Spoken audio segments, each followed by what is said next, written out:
Some of the biggest energy of the entire year is happening right now, and it can be overwhelming.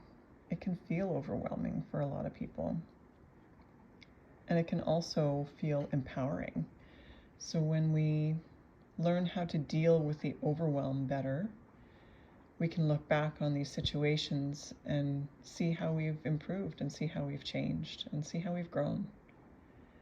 And so there's a lot of potential here to have some self-mastery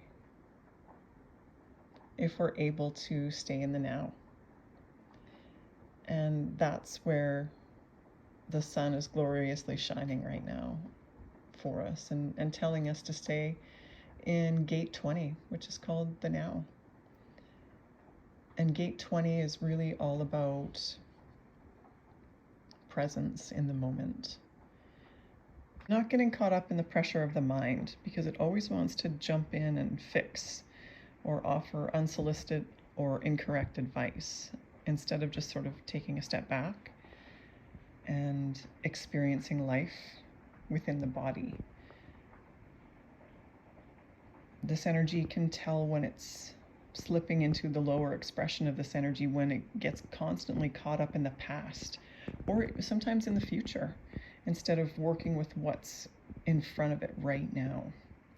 And I've personally experienced a lot of that energy in the last little while, where people have come to me with things that I thought we had discussed, that I thought we had talked about, we had cleared things up, but they want to come back and rehash it and go over it again. And often there's tone involved, and when there's tone involved, we can get our backs up sometime because we're human. And in this human Earth school, the hardest one in the galaxy, I'm pretty sure, we have to learn how to deal with these big energies and learn how to better manage our own reactions. And so when these cycles happen, it gives us another opportunity to do better, to look at the situation from a fresh perspective, and then to see how we can handle it differently.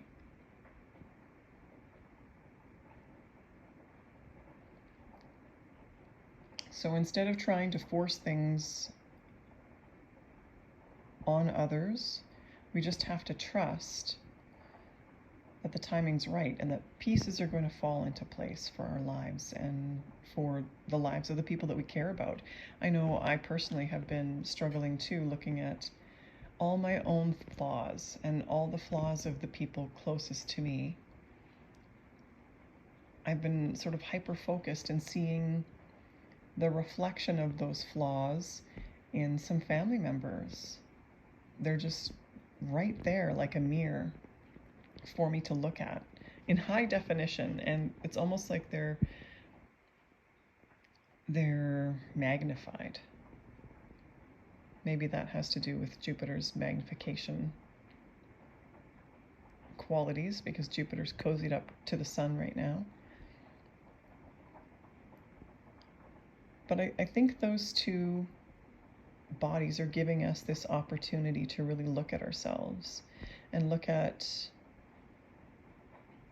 both the lowest expression of ourselves and the highest expression of ourselves, and remember that we don't have to always look at the past and the lows. We can focus on something better, and that better can be expanded upon. Because I know I've been harping on someone in the last little while. I've been really quite hard on this person as I reflect upon it now. And I didn't intend to be, but I was doing this because I see the potential in this person that has so much beauty to share, but continues to want to share some of the darkness with me. And And I'm okay with sharing the darkness, but sometimes I'd like to see some of the beauty. And I just felt that maybe we've been seeing some of the darkness more than the light. And that's just my perception. That's not a truth. That's just my perception of it. And so I have to challenge myself. I have to choose an empowering thought. And that's what this energy is grounding into. It's grounding into gate 34, which is the gate of power. So there is the power to choose a better thought that will empower us,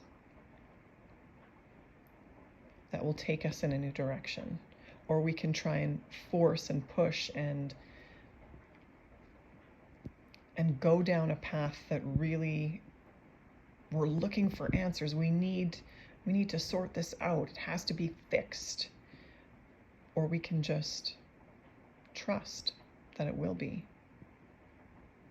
when we approach it from a heart-centered space. And so I've struggled this week. But I know that the struggles are part of the process of purging and healing and revealing something within myself and within those around me that I hold dear. And I think that is for me to choose more empowering ways of thinking and being in this certain situation that brought me down.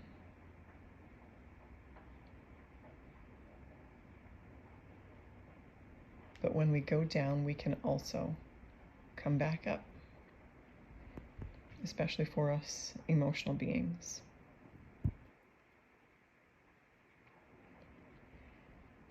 And if you don't know really anything about human design, or the gene keys, or energetics in general, I'm here to help. I'm here to guide.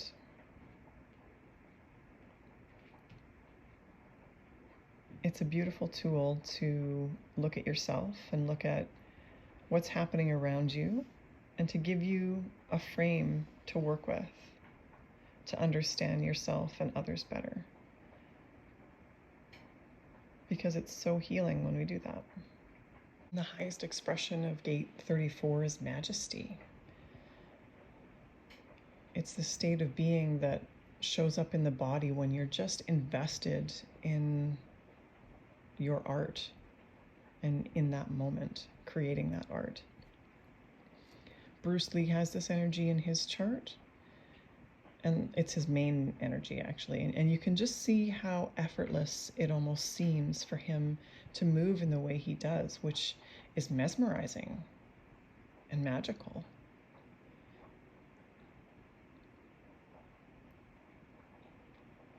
And he likes to show us that these sacred movements found in martial arts really can hold keys to higher levels of consciousness.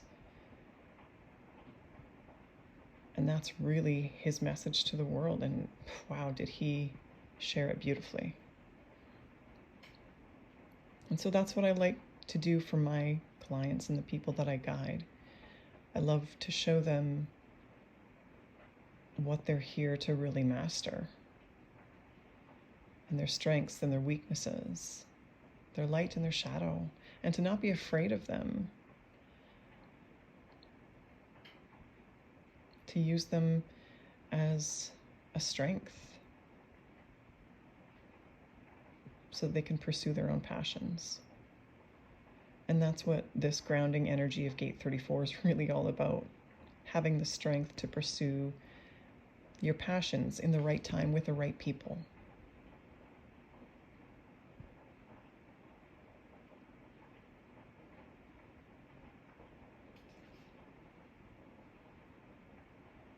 It's effortlessness when things just flow better.